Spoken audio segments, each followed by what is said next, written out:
leader, mentor, if you will. Ray Tadgerson, you all know Ray. He's been with us before. He's a phenomenal person. And God has done some really remarkable things, not only in his personal life, but in and through his professional career. And I would venture to say, as I've indicated in my email announcements of recent, that perhaps some of us wouldn't be here today. We wouldn't have businesses to run if it weren't for what God did in and through Ray. Because I don't know what the year is, but he'll get into that. There was a time when GM announced that they were going to pull out of Lansing. And at the time, I had 15 or 20,000 employees, I think, and 20,000 employees. And all those people had families. And think of all the support, all the various suppliers, assemblers and trucking and restaurants and coffee shops and grocery stores. Think about that for a moment. If GM would have pulled out, where would that have left us as a community?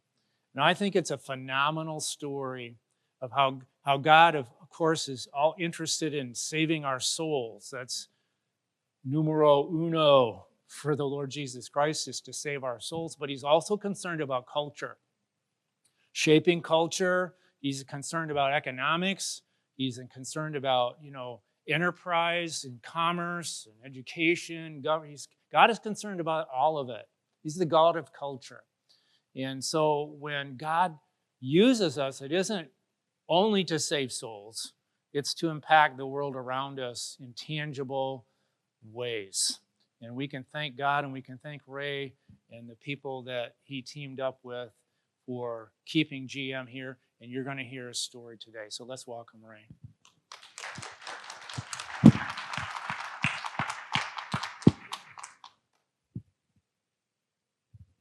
Thank you, Jerry. Well, I hope I can live up to that. I have a couple of stories that I want to share with you today, and but first of all, I am just so impressed with this group. I mean, the things that are happening here and the things that are about to happen are just phenomenal. And it's Terry and John and Randy and others who have put this together. It is phenomenal. And I have heard and met so many people. It's an incredible opportunity. And we talk about God at work. Well, God at work right here with this group. And it is absolutely amazing to me, but it's also a blessing. One of the things that I wanted to talk about was God at work. And I've told this story before. If you heard it, you can tune me out for a minute. But it's like, I used to get in the shower and pray every morning. Every morning, just pray. And I thank God for what's going on and what he's done in my life. And I would address the mysteries. The mysteries. You think God adds mysteries to our life? Oh, absolutely. And my first wife passed away from a heart disease. She was ill for 15 years, so I became her caregiver. And, I kept praying for her healing. It never happened. She passed away. And I thought, but then having read scripture and having read Psalms and Proverbs and, repeatedly, Psalms 139 says, is our first day and our last, and it's written in his book. Well, that gave me some relief. But I went through a grief share group twice here at Mount Hope, which really helped and gave me different perspectives. But, when I was praying that one morning and I'm thinking, okay, Lord, what is it you want me to do? And as loudly as I can imagine, he said, take me to work. I turned around to see who else was in the room. I mean, I actually turned around because that voice in my ear, in my head, in my gut was very strong. Take me to work. And so I thought, what does that mean? How do I do that? Well, next day I prayed again in the shower. And I said, okay, Lord, What is it you want me to do? And again, he said, take me to work. Well, we're in the process of going through strategic planning at the time. And so we're making a list of things that we wanted to do. So I added that, bring God to work. Number 26 in our list. And, we're trying to prioritize and, fortunately, the folks that I worked with on my board of directors were good Christian folks. And so we said, okay, we're going to allow God at work. What does that mean? Prayer chain for those who needed prayer. We needed Bible study. And we started doing Bible studies at noon a couple times a week and praying for each other. After that, I had so many folks come into my office and just say, Ray, would you pray for me? And the request that I got and the information that I got was unbelievable. People willing to share, knowing that they were in a safe place. At any rate, God at work. So when Terry and I were talking about this, and I said, well, I have a couple stories that I could share. One of which was in about 1993, the city of Lansing was made aware that they were going to have an opportunity to bring in a professional baseball team. And they were from Illinois, Springfield, Illinois. They were called Springfield Sultans of all names. And he was looking for a location. But the location that he would want would require building a brand new baseball stadium. Well, the mayor got all excited. And my firm at the time, we were doing a lot of engineering and architectural work with the city. He was quoted in the paper that we want to bring this team, so we're going to have to build a stadium. The funny thing is, in 1994, when he said that, I was thinking, okay, so this sounds great. But I called the mayor up and I said, Mayor, can I meet with you for a minute? He goes, sure, come on up. So I went up and met with the mayor, Mayor David Hollister. And I said, Mayor, when do you want this stadium open? He said, for opening day of 1996. Now, this is October 1994. Now, anybody that's aware of construction, time, and that it takes to put together, first of all, we had to do a feasibility study. Will people accept it? How much would they be willing to pay? Where will they park? What about the traffic jams and things like that? So we actually talked about with my team, how do you put together a feasibility study? Well, that was going to be a challenge. So what I did is I had my team put together a bar chart, a 24 by 36 bar chart, and we printed it out, and we put the end date. October 6th, 1996 is when this had to be done. Then we backed up and we said, okay, here's all the construction period, and here's all the things that have to happen with design. And normally it takes probably close to a year to design a stadium like this, and it takes another several months to put together a feasibility study. So we're backing up, and now we're into October 1994. And I'm thinking, wow, this is going to be a challenge. So I took that bar chart up to the mayor, and I said, Mayor, here's the flow for this. This is going to take a while. Are you ready for this? He said, well, show it to me. So here's when you start, here's when you end. And he goes, yeah, okay. He said, well, what's the first thing we need to do? I said, this feasibility study. He said, what do you mean a feasibility study? So I explained that, what are people going to be willing to pay? Where are they going to park? And all these different questions that come up with building a new stadium. I said, you're going to have to hire a stadium architect. You're going to have to hire all kinds of other people. And I'll get into that in a second. But it's like, he's looking at me and he says, well, Ray, if we're going to start this, we need to go out for bids on this, for this feasibility study. I said, no, Mayor. I said, no, you don't have time. I said, matter of fact, you got to start tomorrow. I said, you don't have time. You got 6 weeks to do a feasibility study. 6 weeks. He's just looking at me dumbfounded. And finally he says, "Can you do this?" And I said, "Absolutely." So I went back to my team and said, "We got to put together, a pretty healthy team here to make this happen in 6 weeks." So we had to hire, I made a list here, so I don't want to make sure I miss anything. We had to begin with hiring an architect, a local architect who understands local codes. And then we had to hire a stadium architect, somebody that could give us input on what this might look like if we actually built it. We had to hire a construction company to help us figure out what is this going to cost if it gets built. We have to do a financial analysis, which is, how is the city going to pay for this? How are they going to pay for this? Then we had to do a site study.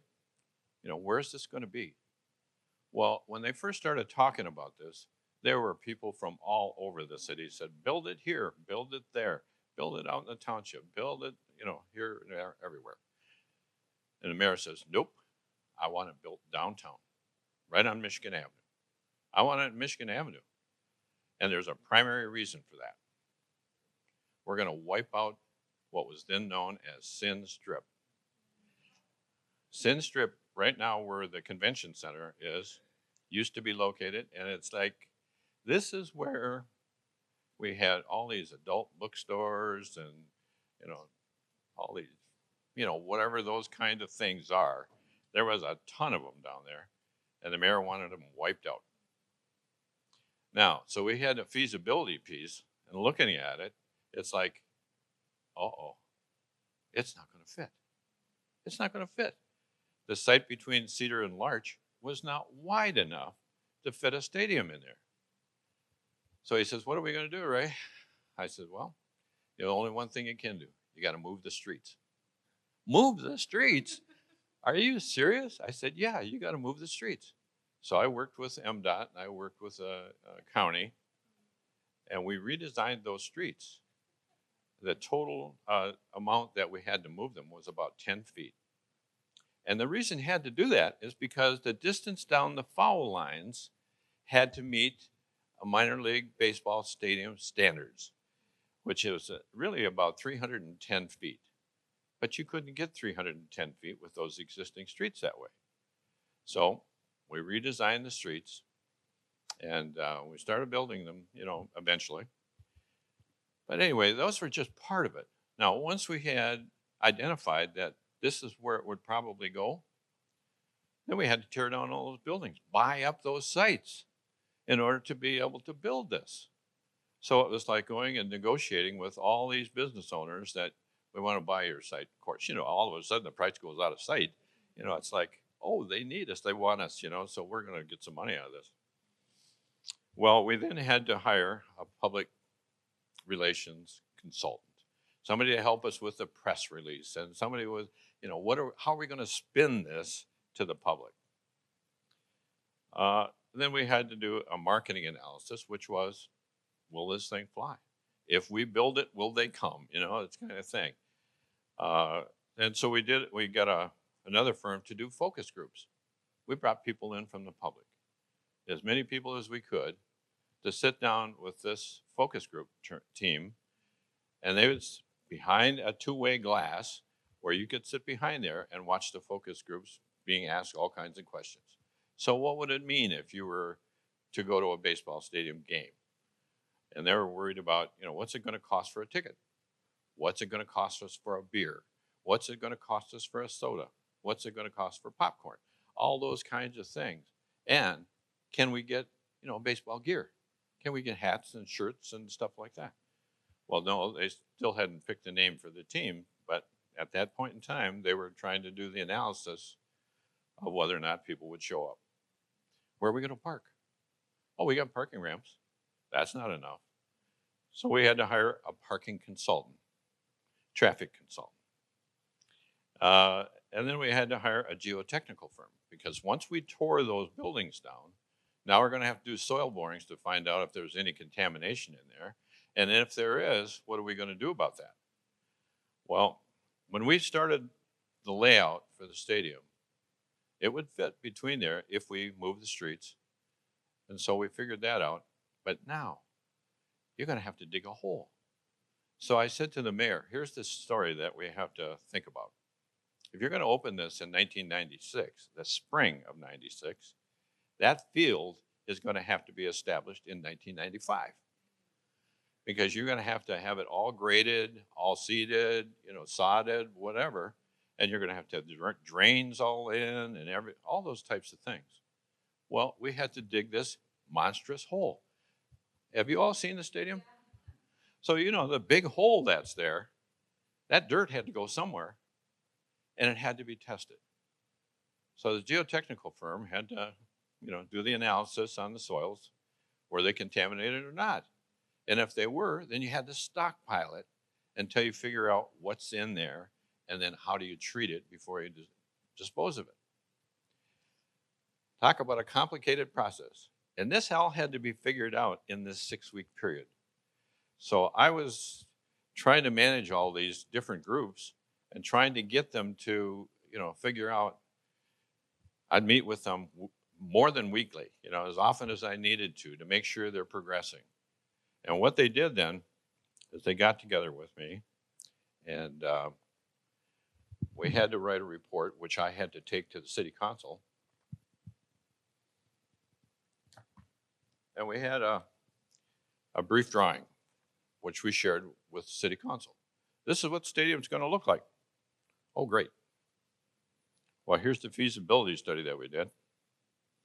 Phase 1 evaluation, what puts us together in 6 weeks. And all these different consultants had to feed this information into me, and then I had to write it up, include it in this book, be prepared to give it to the city council. And then we knew that, potentially it had naming rights. It's like you could sell the naming rights to any stadium, and you go around the country, and every stadium you see, it's sponsored by somebody. Well, in this particular case, because Oldsmobile was here at the time, John Rock, who was the president of the local, or general manager, I guess, and he said, yeah, he'd be interested. And for $1 million, they'd buy the naming rights, which would help pay for the construction of the stadium. Well, we're making progress. We're doing okay. Well, the next thing came up was we have to make a deal with the union. The unions, all these trades who could go on strike at any time and stop the construction. So the mayor started negotiating with the union heads of all the different trades and said, we want a no strike contract with you. That meant that every contractor that went on site had to be union. Well, we knew that not every contractor was union. In fact, there were some concrete companies who were non-union, but they were going to have to come in because they're going to have to pour concrete. Oh, it's like, it's one of those kinds of things that you wonder, how do we get past this? Well, we sat down and talked and talked and talked until we all fell asleep practically. It's like, man, finally they agreed. They agreed. Okay. But the other trucks are going to have to go in a separate entrance. They can't go in the normal entrance to the stadium area if you're going to do the work. Boy, it got really complicated, but we managed to work through it. Now, working through the whole part meant that we had this stadium architect. Well, we hired a firm, HNTB, from Kansas City. They had a local office here. And so we met with them several times and said, we're going to want you to do some concept drawings. Concept. That's what this is, the concept drawing. So we put that together and said, you guys draw it up, show us what it looks like, what it might look like. And give us an estimate of what you think it might cost. And then work with the construction company to back up those numbers. Is this what they'd be willing to pay for concrete, for brick, for, everything that's going to happen here? It was a pretty amazing process. But we got through the feasibility study, and this was, according to this study, it was going to cost about 12 million bucks. When the stadium was finally built, it ended up being 20 million bucks. Now, the city had at that time issued bond issues for various projects and various things that go on in the city. So they had some bonds that were going to terminate. Oh, now we got bond money available. So we need to do the financial analysis, and would this really work? Could the bonds now be converted or sold to finance the stadium? Well, Bob Swanson, who was the finance director for the city of Lansing, got his team together, and they started doing all the analysis. Now they're figuring out, okay, so what is it going to cost to build this? How do we pay for it? And where does the money come in? Is there any revenue? They started negotiating with this potential team owner, and it was like, okay, we're going to own the stadium, but you're going to rent it from us, lease it from us. And this is how much we're going to ask you to lease it. Well, the negotiations start. It's like, that's too much. No, we need that much. It's like going back and forth. Finally, they reached a point, and then they were going to start worrying about what's the name of this team. Well, the mayor and this new owner was going to get together, and they did a storefront, but they blacked out all the windows, and they put in the new all the new shirts and hats and logo stuff everywhere. It was called the Lug Nuts, Lansing Lug Nuts, and people are going, "What? The Lansing what?" They were trying to equate it to the automotive industry that was here, and so one of the people across the street put a big old lug nut on the top of a chimney. You can still see it. It's still down there. Anyway, so we're slowly going through this, but the construction process was a challenge. Because when you do something like this, you have to do what's called fast track. Fast track means you're designing it while you're building it. So once they tore out all those houses, or not houses, those buildings that Sin Strip, tore that out, then they started digging the hole. And while they're digging the hole, they're analyzing the soil, and they're looking for, well, we had to hire another consultant, a historical consultant. The historical consultant goes in and looks at, what are you uncovering? Are you finding anything? Is there any artifacts in there? I found out something that was really a shock to me. The artifacts that they were looking for were from outhouses.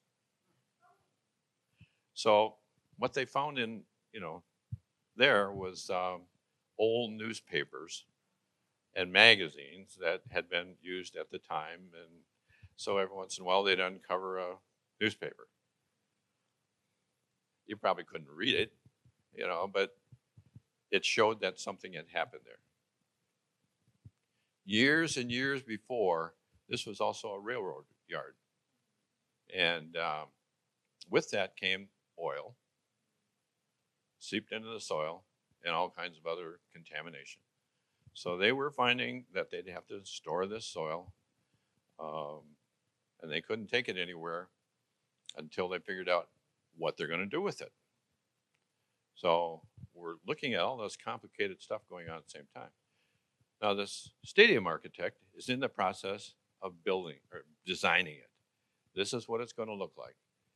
So one of the planning directors for the city, Dennis Sykes, well, they said, I went back to the mayor and I said, okay, we're done with this. We presented the study, parking study, marking and analysis study, and the overall feasibility study. So we presented this to the city council. Well, they wanted to know from the mayor and Bob Swanson, the finance director, will this work? Of course, they said, yes, it will. But we got to get going right now. So the mayor says to me, okay, we got to go out for bids for a stadium architect. I said, no, mayor, you don't have time. You don't have time. You got to start like today. So we had HNTB on the payroll at the time. He said, well, can I get one more quote? Well, there was a firm from Minneapolis. There's another one from Kansas City. So we said, let's get the Kansas City guys in here immediately, this week. So they came at Kansas City, HOK is what they were called. And they came in, and the mayor selected them. So it was like, this is close enough to going out for bids. We're taking these guys. Now you're going to be fast tracked. So they said, okay, we're going to build a stadium that's going to look like Fenway Park in Boston. It's going to look like that. The field layout will look like that. Oh, that's interesting. This is pretty cool. So they started designing. So Dennis Sykes from the Planning and Neighborhood Development Group, he was the director, and I started meeting with these contractors or the architect every week. The contractor sat in the meeting every week. So we want to know what's going on, what's coming up next, what are you doing next week, what are you doing the week after that. Let's plan this out so everybody knows. And we had to keep the unions informed.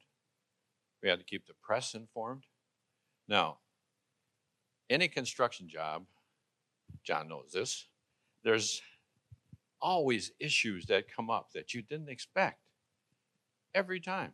You're designing a way and you think, oh, wait a minute. Well, they designed a beam that went through a window. That's not a good idea. So they had to redesign that portion. And then how do we do the seating? And where do we get the seats? And all those kinds of things. So we got the seats out of a firm in Grand Rapids. That was the plan, according to the contractor. Well, that didn't quite work out the way it was supposed to. And then how many seats are we going to have? It's like, how big a stadium is this going to be? Well, they said 7,000 seats should do it. And that's what they based on their financial analysis on 7,000 seats. Well, now today, because they've expanded and they've got the outfield and all this other stuff, there's about 12,000 fans can fit in there. People go to the game and they say, look at all these empty seats. That's because a lot of those folks will buy a whole season's worth of tickets and just not show up that day. So there's a lot of empty seats. So people have always wondered, is this stadium really making money? Well, they have been for several years, but then more recently, not so much. And with a pandemic coming along, that didn't help at all. So when I afterward thought about it, how did this all happen? How did this happen? How do we happen to make this work? Well, have you ever had somebody tell you can't do something? Or that won't work? I think we've all had that. Anyway, when we first started thinking about stadium, there were people in this town that said, don't do it. It's too expensive. We can't afford that. It's not going to work. Nobody's going to attend. Parking is going to be a mess. And traffic jams all over the place.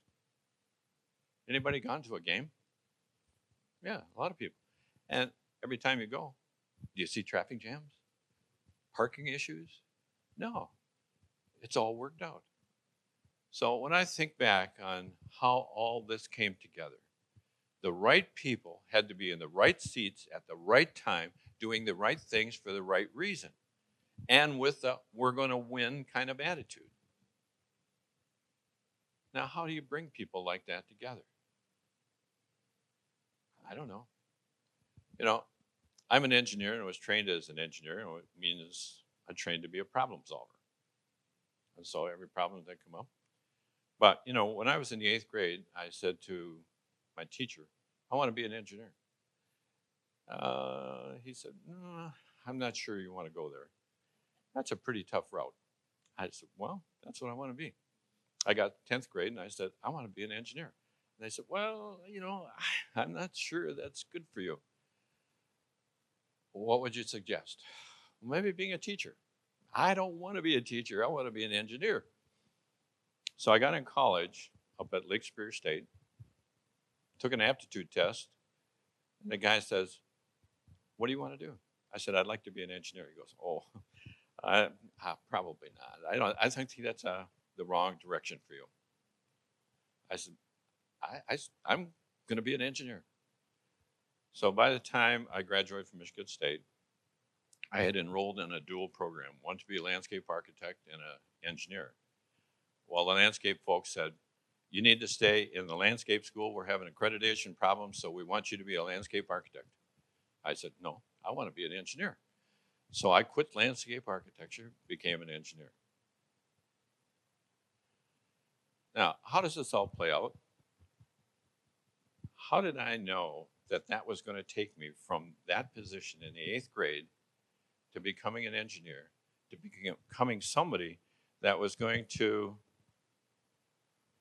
oversee a project like this in the city of Lansing? I'm from Sault Ste. Marie. Who would think that I would be doing this in the city of Lansing? You know, my recollection is, and I've shared this with Terry, it's like God had his hand in this. He had his hand in directing me in the 8th grade. You're going to be an engineer. And so when the mayor hired our firm to oversee the feasibility, the design, the construction, and I attended all these meetings for, until 1986, 96. I'm thinking, wow, this is really fascinating. How does this happen? How does this happen? So, I kind of put those thoughts to bed and went on with my life. And then in 1996, there was an article in the newspaper that a state journal had interviewed Mark Hogan, who was the vice president of Car Group North America. And Mark said, we're going to introduce the Alero, will be one of the new cars to come out of Lansing.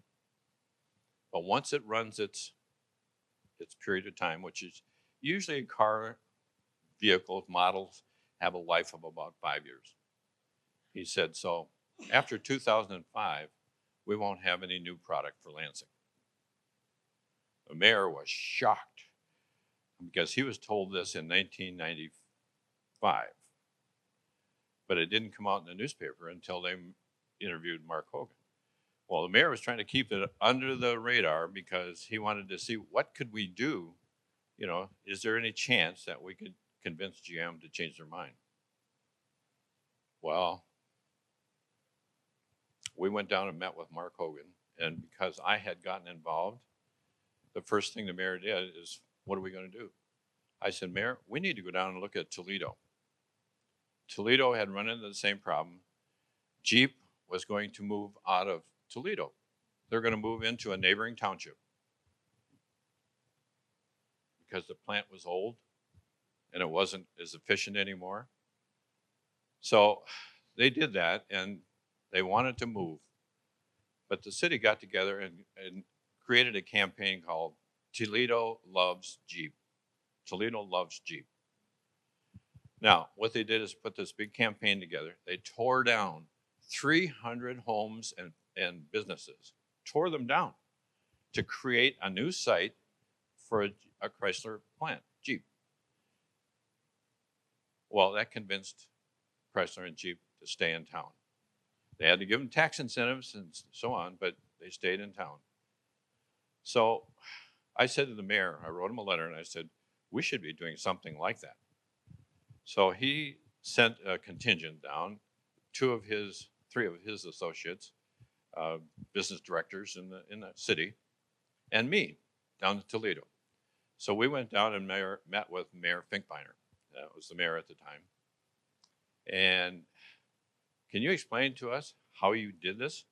Well, 300 homes and businesses and all that kind of thing, working closely with Chrysler, convincing them that we want you, we need you, Toledo loves you, all this good stuff. Well, in the process, he said he convinced them to stay.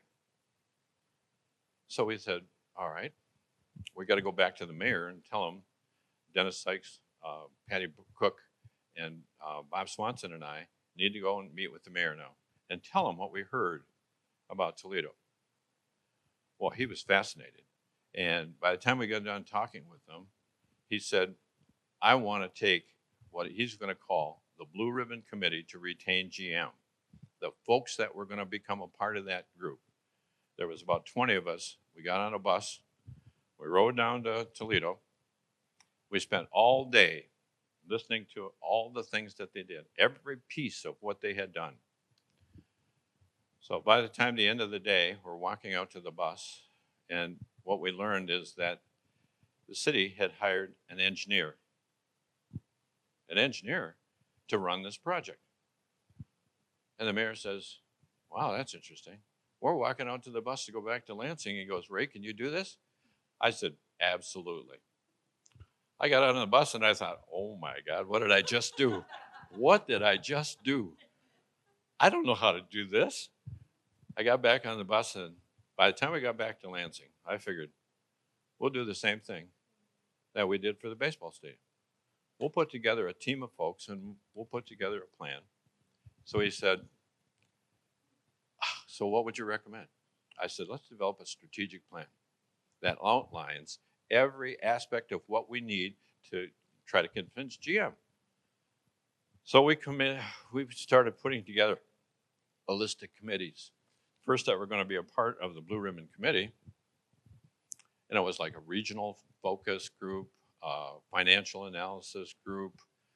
We had like 7 groups, and then I was going to chair those. I thought, I got a business to run, and I also have a wife that was, I didn't know at the time, but in her final years. And so I was being this caregiver and, business owner. So I ended up working about 79 hours a week, average, plus doing my other things. It's like, oh my goodness. So needless to say, I thought this is important. We need to do this, so I can't let it go. So once the newspaper hit that article, that interview with Mark Hogan, and he said no product after 2005, the city essentially panicked. I mean, everybody in the city was worried, and rightfully so. That meant there was going to be 20,000 jobs out of Lansing. There would be, that includes suppliers, 7,000 direct jobs with GM, and it would amount to a total of 77,000 jobs in the state of Michigan. 77,000. That's a lot. And people were getting very, very nervous. So the mayor decided he was going to do a press conference and announce his Blue Ribbon Committee to retain GM. Now, here's a key piece. GM had never, in their 100-year history up to this point, had never changed their mind. Once they made a decision to close a plant, to open a plant, whatever it was, they never changed their mind. So this was new territory, new ground for the city, for us, for this whole team of folks. At any rate, we put together the Blue Ribbon Committee. We had this big press conference, and the mayor talked, and we had various other folks talk about how we're going to try to accomplish this. And immediately people from the community said, it's not going to work. GM's not going to change their mind. Are you kidding yourself? Why are we going through all this process? What are we doing? We're fooling ourselves. Should never, ever think about doing this. Well, as I wrote that strategic plan, shared it with the mayor, and described all of these different focus groups that we need, the people that we need. We need neighborhood groups. We need professional groups. We need the city council. We need the state of Michigan, MEDC, the governor's office. We need the legislature. We need all kinds of folks to come on board with this. So it became a huge process of setting up meetings with all these different groups. And we're just literally full of meetings. Now, because of this, I was meeting in the mayor's office 7:30 every Monday morning. Every Monday morning. I don't think we hit everyone, but nearly everyone. 7:30 with his team of folks. And that was his executive team. Now, because we were going to do this Blue Ribbon Committee, he announced that we need people to join this committee. Well, all kinds of folks wanted to get on it just to see what was going on. And because they could then be close to whatever decisions were being made. Well, we knew that when we had 25 people initially in that Blue Ribbon Committee, how do you make fast decisions with 25 people? You don't. So we created an executive committee. They called a quick response team. Our whole tenor there was to, if GM asked a question, we need to come up with an answer quickly, very quickly. We didn't want them waiting a week, a month for whatever they were asking. So the quick response team met once a week. And this is comprised of like Jack Davis, who is an attorney, a very knowledgeable attorney, he's passed away now, had a lot of business contacts in Lansing. And so he was the chair of the Chamber of Commerce. Now, the Chamber of Commerce was not happy about this Blue Ribbon Committee because they had met with Mark Hogan, the vice president, and said he doesn't want any open things like Toledo. He didn't want that to happen. He doesn't want this in the press. And he doesn't want any politicians involved. He's pointing right at the mayor. You know, we don't want any politicians involved. So the mayor sat there, looked him right in the eye and said, I'm not your normal politician. I'm not your normal politician. I don't work that way. And I won't do this as a political ploy. I won't. So Mark Hogan was like, yeah, sure, okay, whatever. And he was not a fan of this Blue Ribbon Committee to retain GM. He was just not. He wasn't convinced. So we knew we had to convince everybody. So we created a media program.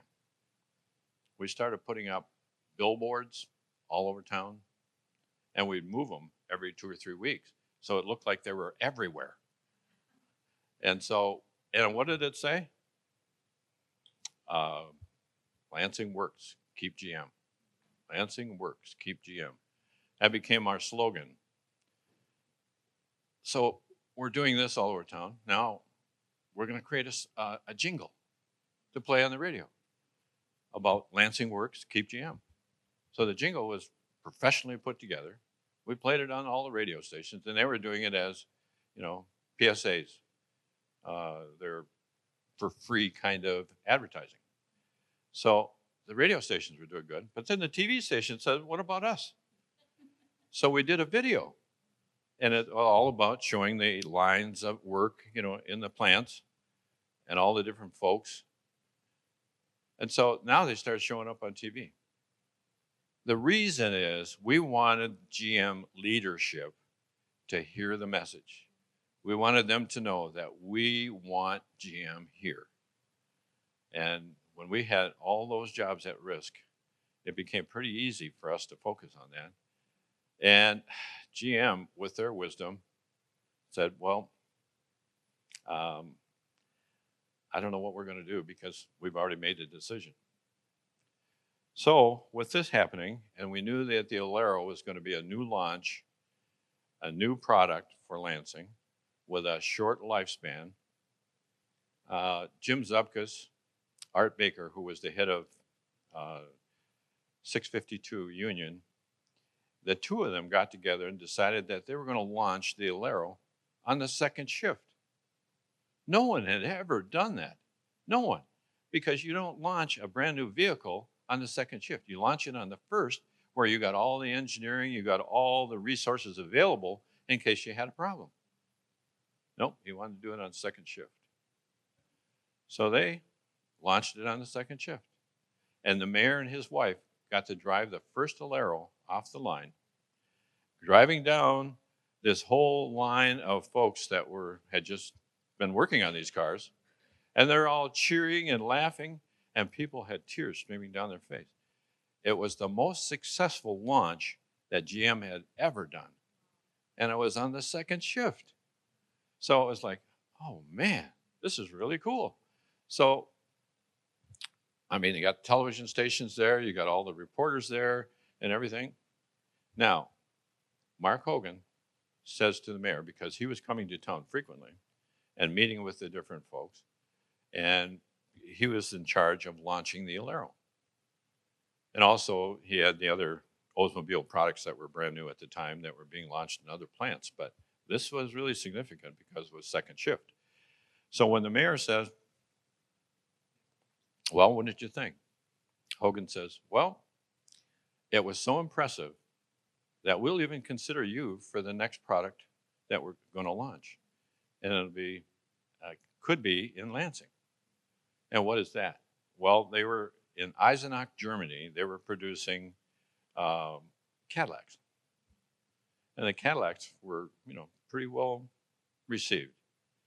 And so they decided that they were going to move the Cadillac back to the United States. So it could go anywhere, absolutely anywhere. It could go to Mexico. It could go any state in the Union. But Hogan says, we'll consider Lansing. He said, but here's the deal. We need 300 acres to build a new plant. So the mayor says, all right, let's get to work. Let's find 300 acres. So my team and myself went through every location in the city. We're looking at parks. We're looking at everything we could find which might be open land or available. But the mayor added a caveat. We're not tearing down anything. Oh boy, well now we got a problem trying to find 300 acres. About that time, I got a call from Jim Zupkus, who was the plant manager over all the plants in Lansing. He said, Ray, I need to see you. I said, okay. I said, you want me to call the mayor? He said, no, I just want you. So I go down to his office, and it was, anyway, one of the old plants. It was on Plant 6, which was on Berlinden. Anyway, so I go down there, and Jim says, small talk, what do you think? Yeah. And he said, see this drawing right here? It was an aerial photograph of the Plant 1 site, which is way down in the southeast corner. And I said, yeah. He said, see all these buildings right here? I said, yeah. He said, there's nothing in them. I said, okay. He said, what if we tore those buildings down? Do you think we could build a plant there? I said, not if we need 300 acres. And he says, no, I want to show you something. So he handed me a photocopy of a plant. It was called the Blue Macaw. It was made in Brazil and by GM, the Blue Macaw. That was the code name. So they're building these smaller vehicles and small volume vehicles for Brazil. So I looked at that drawing and he says, that might fit if we tear down those buildings. I said, I don't know. So I looked at the drawing and there was all in metric, what I could read. And most of it I couldn't read, the numbers. So I went back to my office and I started scaling this thing. I really had to create, because it's a photocopy, a new scale. 1 inch equals whatever. And so doing that, and I asked one of our CAD draftsmen, take this drawing and draw it. He said, what scale do you want? I said, I don't care. Just draw it. We'll figure out the scale later. Then you can zoom in and zoom out and do all that stuff. So he drew it. And so I said, okay, let's see if it'll fit. So it actually ended up, that plant in South America was on 70 acres. I said, wow, this we can do. So I said, okay, take this drawing of the Plant 1 site, which he gave me a copy of. I said, now superimpose this site into there. He said, okay. I said, I got to show this to the mayor. I got to show this to the mayor. So I did. I showed it to the mayor, and the mayor says, we got to meet with Jim. We got to meet with Jim Zupkus. So we went over and met with Zupkus, and we showed him the drawing. Oh, he got so excited, and he said, we need to call Hogan. So Hogan was going to come to town and listen to what we had to say. Now, we'd been getting all this negative. We had tried to earn or raise $250,000 to pay for a couple of studies. One was by a group of University of Michigan folks who do studies that if you have industry in your town and they decide to leave, what happens to your town? What happens to the city, the state? Well, if they lost the plants that were in Lansing, over a 20-year period, it would cost $10.8 million lost in revenue. $10.8 million. And $38.6 million to the state. Did I say million? I meant billion. With a B. With a B. So this is huge. And not only that, we're losing that 77,000 jobs. Man, this is astronomical. This is huge news. But the mayor didn't quite want to put it in the press yet. We were going to wait and do a press conference, and we were going to wait till we make sure that we're moving down the road in the right direction with Mark Hogan. So we meet with Mark Hogan, and we made a presentation to him. It was all in a binder just like this.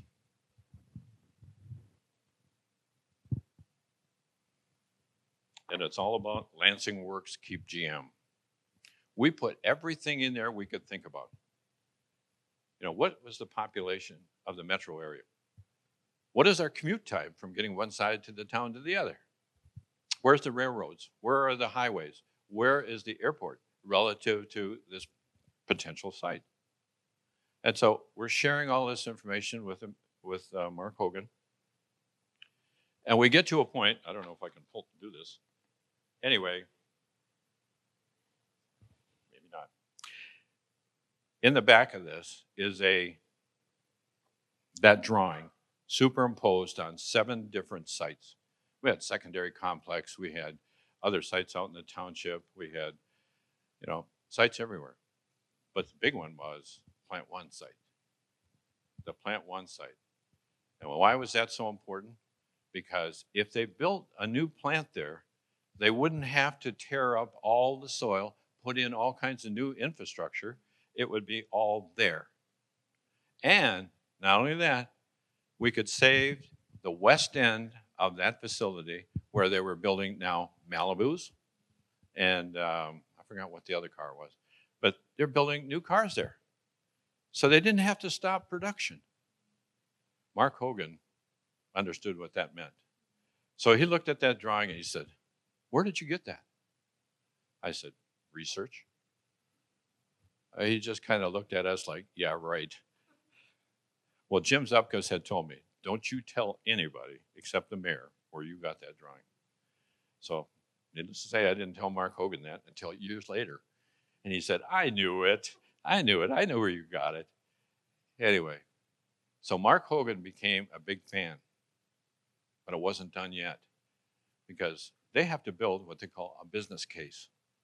So Mark had to go back to Detroit, share it with all of his folks, all the higher ups, including the CEO, that here's a deal. But do the dollars make sense? How it's going to cost to build this? And all of the other things that go into it, would the unions buy into this? And it was like a big project for him because he had half of it done because of this. But the other half, he had to make the business case to the financial people and the CEO and everybody else. Needless to say, he sold it. So 6 months later, he called the mayor and said, we're in. We're going to do this. We're going to build a new plant. So we have this big grand opening, and we have the CEOs there, Rick Wagner, and all the other dignitaries from the city and everybody else, and little old me's in the crowd, and we're watching them unveil this new car. It's like, wow, this is really cool. And so, we're pretty excited. Um, they had brought in a new SSR, which was a pickup truck, and they built it on what was called the plant. What was that, Plant 4 site? It's on Saginaw. Anyway, they used to build new cars there. And so this little pickup truck was pretty hot, pretty hot. And then came the Alero. And so good things were looking up for Lansing, except 2005. And it's like, it's still looming in the future. So once this was launched and the Alero was doing well, the plant was well received, now we're going to get the Cadillac. Oh, man, this is our salvation. This is our future. We're going to have the CTS, Cadillac Touring Sedan, built right on the old plant site. So Cadillacs, imagine that, in Lansing, Michigan. So we were excited. They had a whole new line of Cadillacs that they introduced in other plants as well. The SRX, which is a sports car type thing. And all these new code names, the CTS, the STS, and, all these different names. But Lansing had won the Cadillac plant, the one that was in Eisenach, Germany. It was coming here. This is big news. But now we hear the next news. GM's going to build another plant. So they say, Mark Hogan told the mayor, we're going to build another plant. And we'll consider Lansing for that. Well, we don't have any more area like that. So we started talking to Delta Township. I looked at every single farmland in the 3-county area, every single farmland. You know what most of it was? Tied up in the soil bank, which meant you can't build anything there because you're getting paid not to plant. So you have vacant land, but the farmers are getting paid not to plant.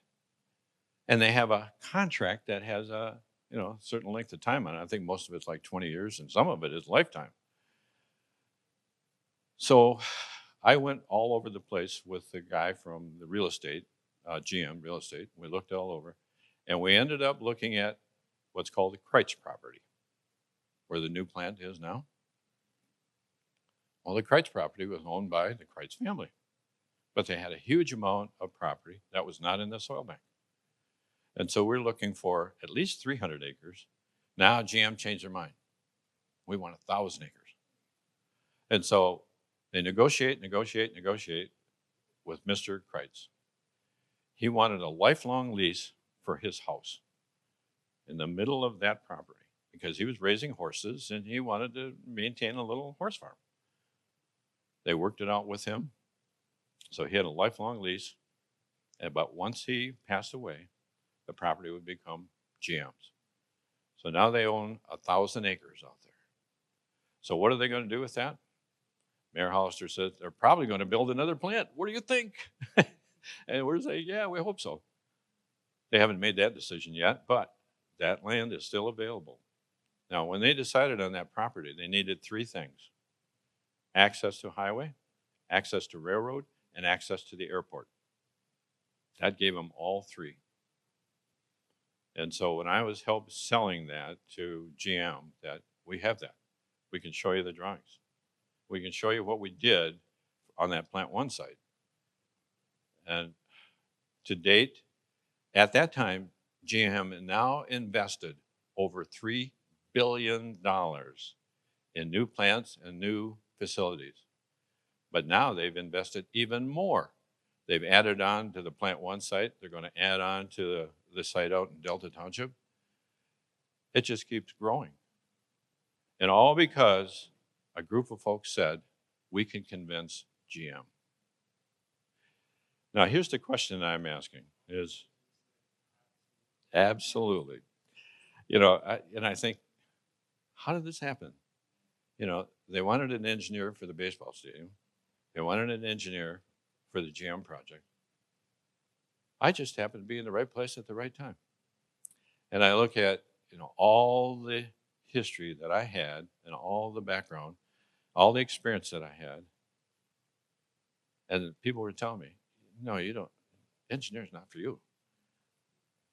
And when I took over as CEO of C2AE, which is what it's known today, it was Capital Consultants at the time.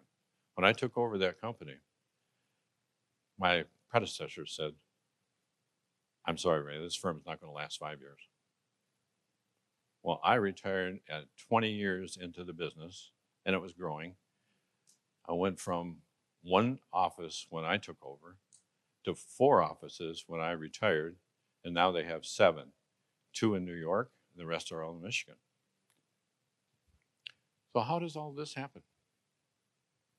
Something has to happen to orchestrate all these people who had to become a part of this process, who had to become part of this team to help convince GM. And the fact that Mark Hogan was the vice president, here's the other key piece.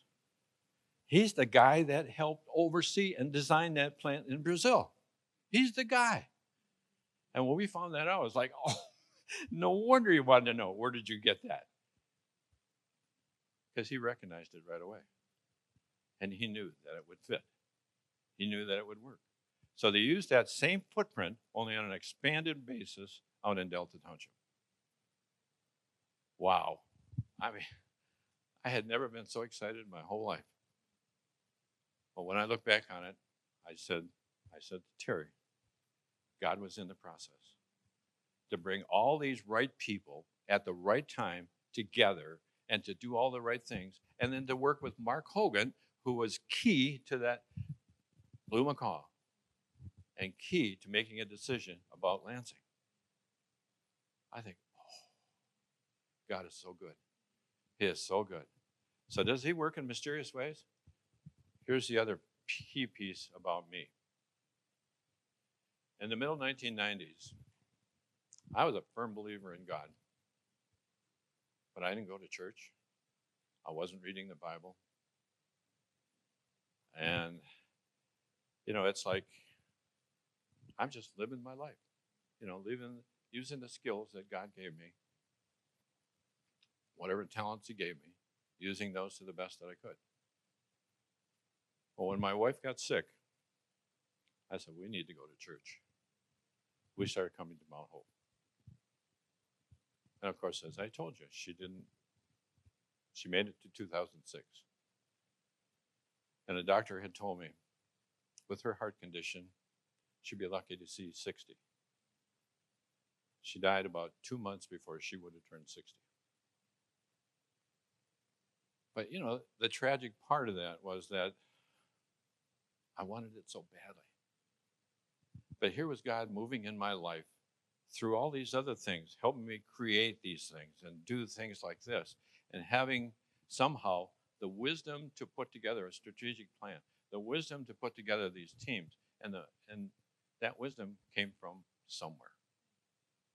So I was surprising myself all along. When we helped build the baseball stadium, I thought, wow, I had a role in that. Now GM is staying and building new plants, and I go, wow, I had a role in that. But I'm one of these kind of guys that I don't believe in individual glory. I felt like I was so humbled to be a part. And for me to be sharing this today, it's like, is this about Ray? No, this is about a whole team of folks that put together the stadium, a whole team of folks that got together for the GM stuff. But it was about God bringing the right people, the right place at the right time to do the right things for the right reason. Absolutely amazing. Absolutely amazing.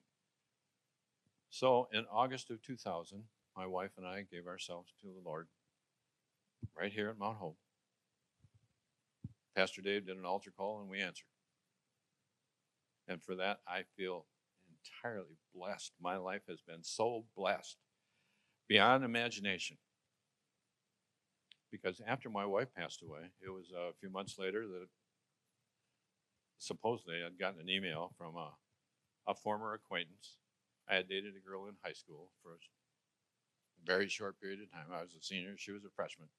And her parents said, no seniors. So anyway, She went her way, and I went my way. She went to Wisconsin, and I came here to Michigan State. Now, like I say, months after my wife passed away, she had sent me an email, wondered how I'm doing. Her husband had passed away from cancer.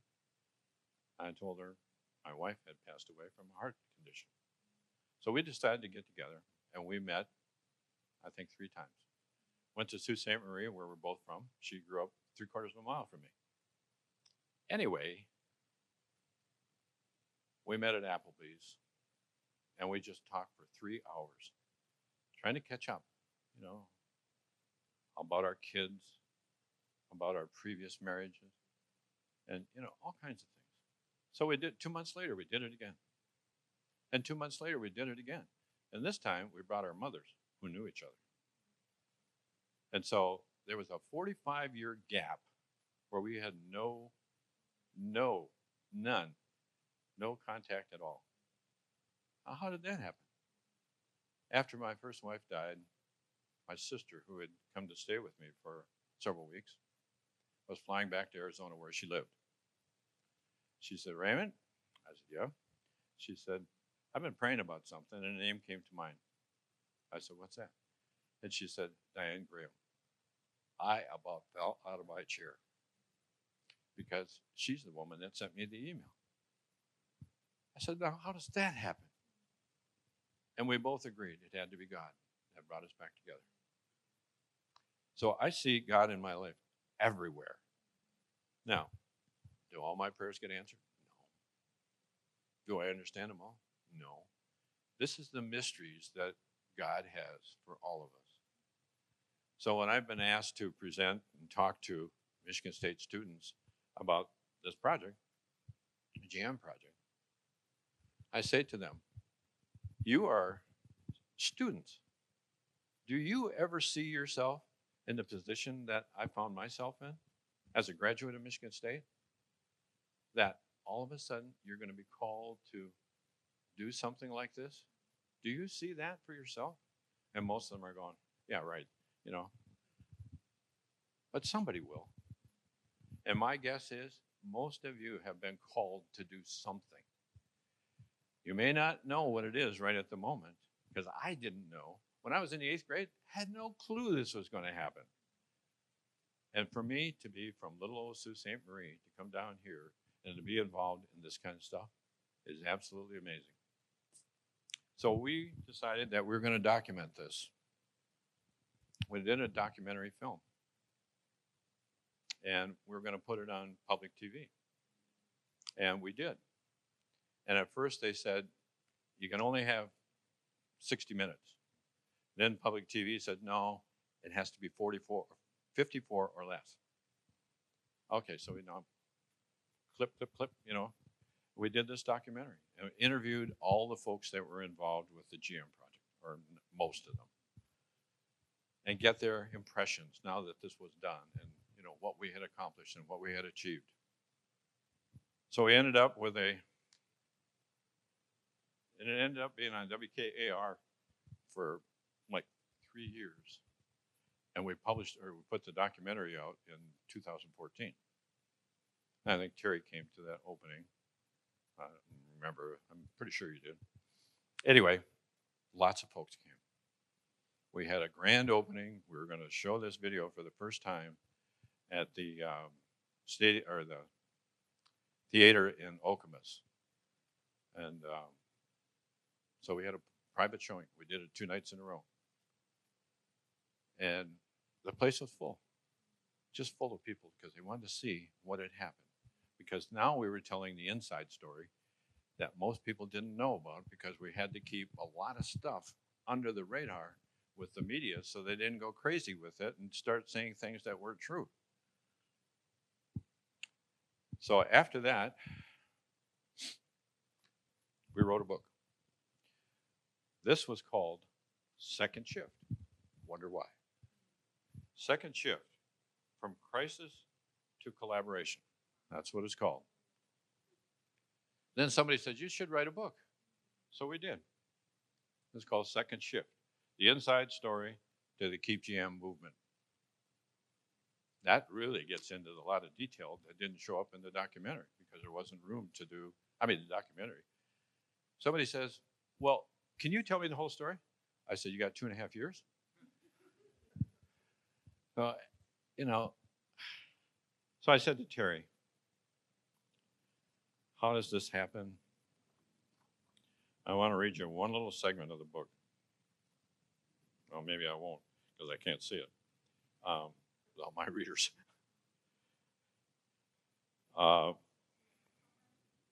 What's that? Yeah. Why not?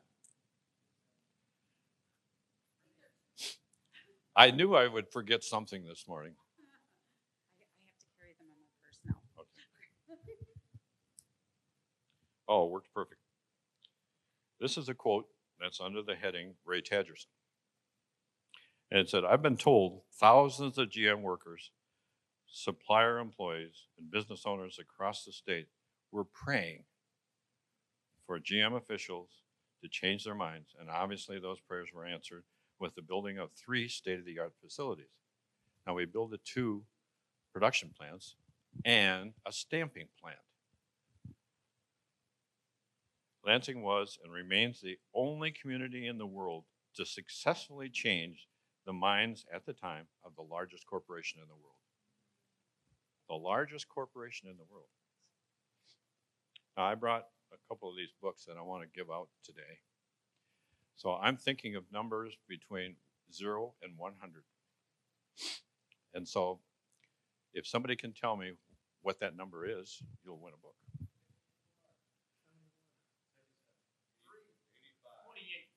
77. Now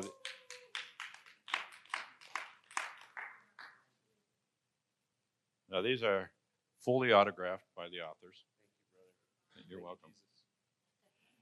So the book was written by Dave Hollister and 2 college professors, Dave Klaus and Thomas Holt, both doctors. And we got together with those folks and wrote a book. Now, the video, when it came out, was nominated for an Emmy in the history division. We didn't win, but it was nominated. And that's pretty cool, you know? And then the book, when it came out, was a bestseller in Michigan for the first month. 77 was a good number. I always look at 7s as biblical, you know? So I'm thinking of a second number. Anybody want to guess?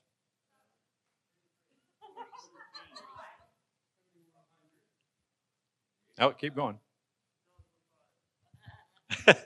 0 to 100.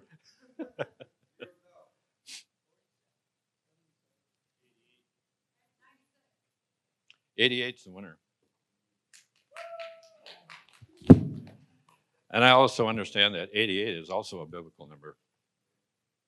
So that's how I chose those. I am blessed to be able to share with you this morning, and I hope it was a blessing to you. And I think the message is God is everywhere, sometimes when we don't know it. And he uses us in ways that we don't know about at the time we're going through whatever we're going through. And thank you for the glasses.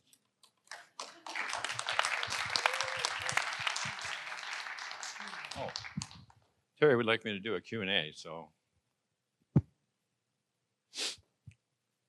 Oh, no questions. Okay, well.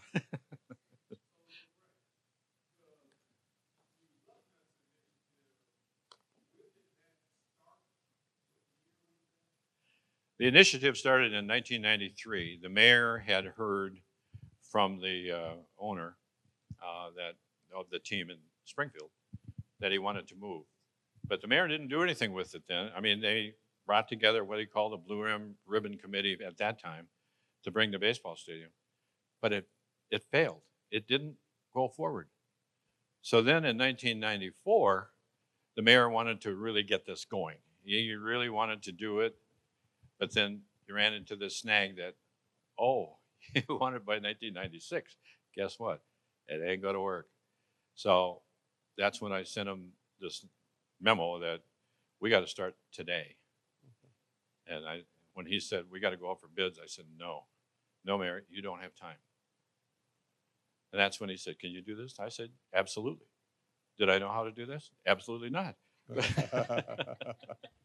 You accepted the job anyway. That's good. And then the GM initiative started. Was it 1996? No, it What actually year was started that? in 1994. 94. The Okay. mayor called it the day I got a knock on my door. There Okay. was a gentleman by the name of Ed Donovan who came to Lansing. His job was to go to communities wherever GM was at and Okay. talk to the leadership of those communities. Well, he came to the mayor's office and told the mayor, "Here's what's going to happen." The mayor was shocked, but he didn't want to tell anybody that this was going to happen, that we were going to lose GM here. So until 1995, when State Journal interviewed Mark Hogan, that's when Mark Hogan let the cat out of the bag and said, Okay. nothing after 2005. Okay. So it hit the newspaper, and that's when I wrote to the mayor, "We can't let this happen. Okay. You know, we got to do something." Anyway. Okay. Good. Good. Thank you.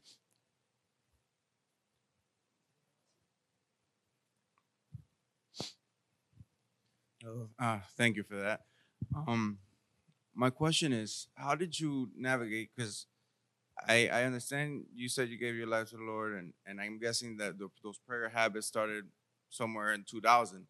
So when everybody seemed to be against you, where you said absolutely not, did you ever feel like you were way in over your head? And when everybody was saying, I don't think this can be done, how did you navigate those doubts, and how did you keep yourself encouraged? That's an excellent question. When I think back on it, it's like it was at times overwhelming because I was dealing with so much. Trying to run a company that was a multi-million-dollar company with, at that time 120 employees and offices, multiple offices, and then with my wife being very sick. It was like, I needed strength to get through it. But like I said, before 2000, I'm not sure I was calling on the Lord to do that. But here's what I figured out. The Lord knew what I needed. Yeah, he did. Right here. Hey, I just wanted to say that I admire your perseverance. And when you said that God is concerned with the culture, that really resonated with me, to do practical things in the community, to show who he is. And I just really appreciate that. And that's what stuck out to me. I don't think I have a question. I just really appreciate you. Thank you. When I was doing those speeches, and I don't know how many at Michigan State, to students and faculty and so on, talking about the GM project. And I was giving a lot of credit to the mayor and to Jack Davis and to Joe Jolette and John Deere and a whole host of folks. I mean, for the townships to be agreeing to, get involved in this process, that was unheard of. I mean, it was always the townships against the city. The big folks in the city are trying to take over everything. They're trying to run everything. So Joe Jolette didn't see it that way. He saw it as, if Lansing wins, Delta Township wins. John Deere saw it the same way. Now, was he getting criticism? Were they getting criticism within the townships? Oh, yeah, they were. And I'll tell you, that's the thing that I could stand up here all day and tell you about, those kinds of things that happen, where there was the negative feedback, the negative culture that was part of the process. But we overcame. Shocking. I was wondering if you dealt with Dan Kreitz. Was he involved in I don't know what the gentleman's first name was. It could have been Dan Kreitz. His farm was down on Kreitz Road, It's a family friend, so I think that's the same family. Yeah, I understand he was quite the gentleman, and that GM was very lucky because they tried to talk to, say this nicely, Terry Hanks about buying his property. Terry's price went through the roof. And it's like, so that never happened. But they were trying to get 300 acres from Terry, and nope. But Kreitz, Mr. Kreitz, I call him Mr. because I have a lot of respect for that gentleman for what he did. And to be able to get that property and to be able to do what we did is pretty amazing. It's more than amazing. I can't even describe it.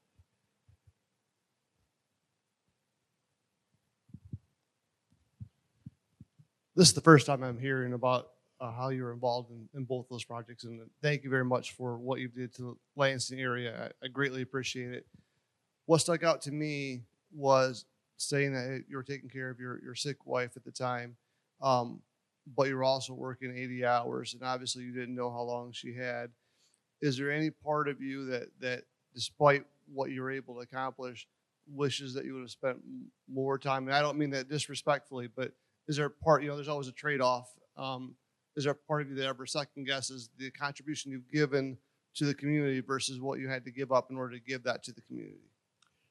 That's something that I think anybody that goes through something similar, you always have those second thoughts. What could I have done differently?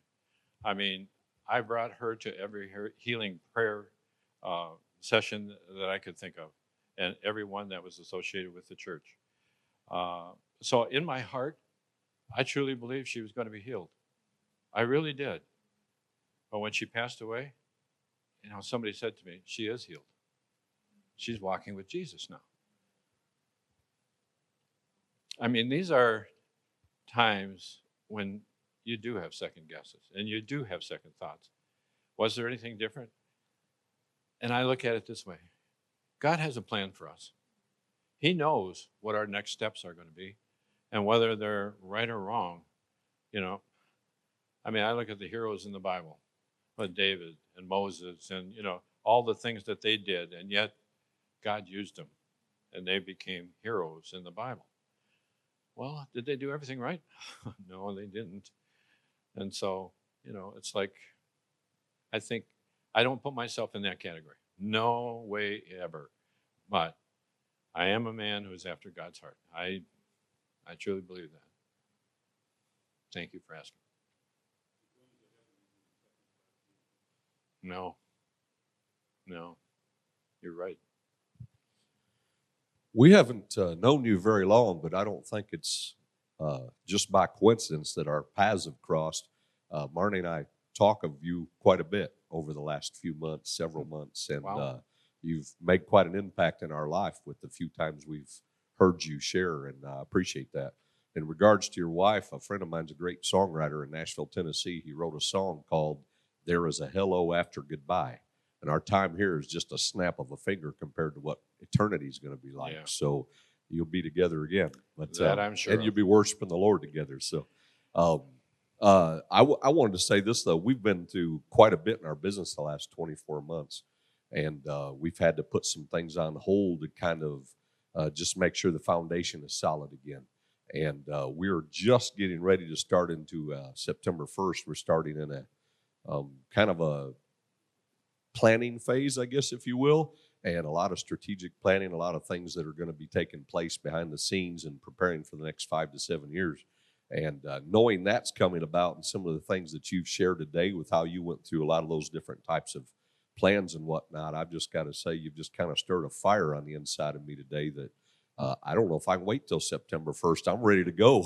So thank you very much. You're welcome. Appreciate you. And I wish you all the best. And I know that He's going to measure your steps. So it'll be good. How and when who do you discern to ask for help in terms of a foundation of mentorship when starting a business? Like, when do you go from doing it alone to surrounding yourself with people who have done it successfully to set you up for success? What's your recommendation in setting yourself up for success before you really even start? Well, Terry gave me a lot of credit of being a mentor to him. What he doesn't know is he's also a mentor to me.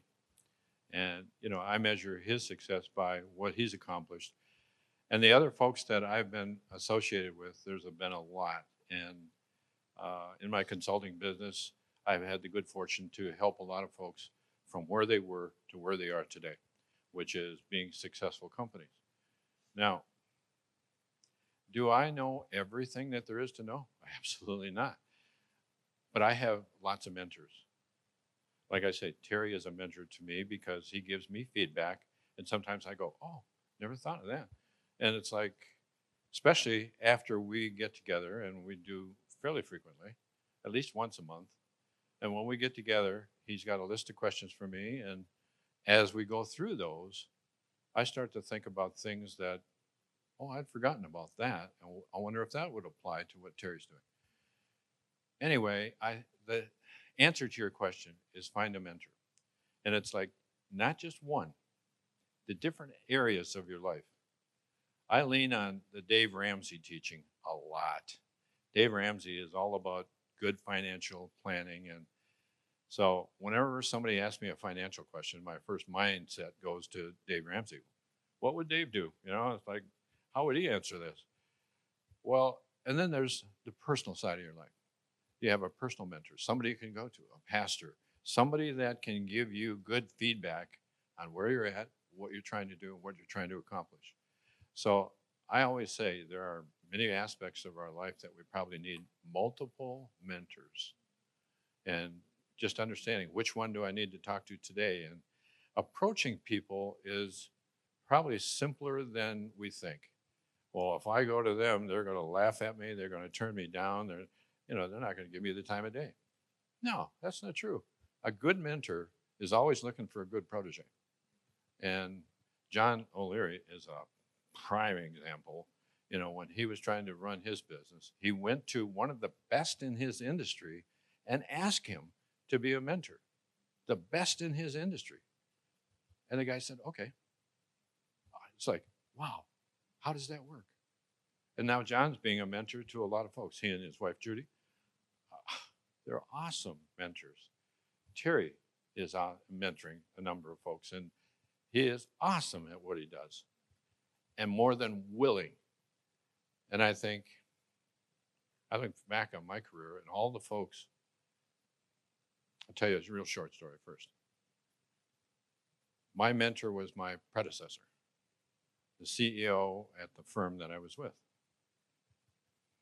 Now, here's what I learned. I learned a lot of the right things to do, but I also learned a lot of the things that you don't do. So it's being able to sort that out. Because if I did everything that what he did, I mean, he grew the business to 50 people, and within a matter of months, we were back down to 16. Why? Because of the way he managed the business. I said, Ray, don't you do that. Don't follow that path. And I think it came down to people don't care what you know until they know how much you care. And so for leaders, you got to show you care. Look for good mentors. Ask other people, ask people in this room, who's your mentor? And what kind of mentorship do you need? Okay? Anybody else? It's been a pleasure to be with you. Thank you. I feel like I need to call him Mr. Tadgerson from now on because I have so much respect for him. But, a number of things that came to my mind as you were saying, as they did for all of us. And one of the things that came to mind was a proverb that says, the mind of man plans his way, but the Lord directs his step. Yep. Another one says, how's it go? The plans of the heart belong to man, but the answer of the tongue is from the Lord. And one of the commentators says, basically what that means is that man proposes, but God disposes. So there you have it, Ray. And another thing, thinking about how God would use somebody pretty much unawares, looking back, obviously you can see how he used you, and we can see how he used you, is the fact that there's another proverb that says, by the blessing of the upright, a city is exalted. And think about all the prayers that you have prayed for the city. And if you've been part of any church for any length of time, the prayers that I've been around in churches for 47 years. And I can think back 47 years ago, praying for our city and wanting to reach our city, and how you mentioned it was all those people, that came up somewhere in the process of people that have been praying. God blesses the city by reason of the people who live in it, by the righteous people who live in it. And so we can thank God, and we can thank Mr. Tadgerson for all that he's done for us. One of the things that Ray didn't talk about, I meet with him monthly, and I believe in accountability. We could talk a whole nother session on in the abundance of counselors, their safety. And that's, the mentorship, counsel. You can't underestimate the value of the counsel of a godly person, okay? And I thrive on the counsel of others. And so I meet with Ray, and I submit my financials to him, and I submit issues that I'm dealing with. And so often we'll get on the subject of what's going on, in the world around us, and how from one perspective, we're in a lot of trouble. But Ray will always come back to he doesn't say it this way, but the Bible says it this way, but God, and he's always reminding me that the Lord is in control. The Lord, he is in control. And that's evident, in Ray's life. So thank you so much, Mr. Tadgerson. And thank you so much for you all joining us on a beautiful summer day when you could be twiddling your toes in the pool. Yeah, sir. I think it's out of print now. I mean, it was 1914 or 2014. Yeah, 1914. Yeah. That is no longer printed either. Oh, cool. I was going to say you could probably make a few bucks, you guys, that have the book. So.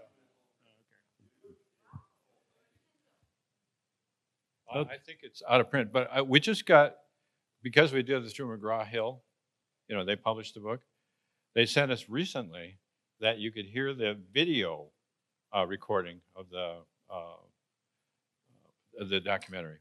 It's like I have in my closet at home 800 pages of transcript from that video. 800 pages. And my wife says, "What are you going to do with that?" I said, "Leave it there for now."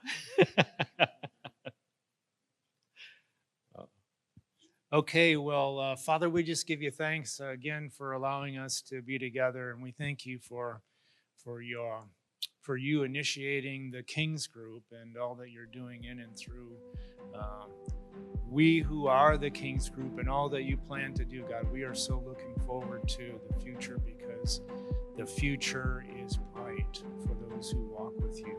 And so thank you. We praise you, God. I just speak a blessing over all of those people that are here today, that are here today.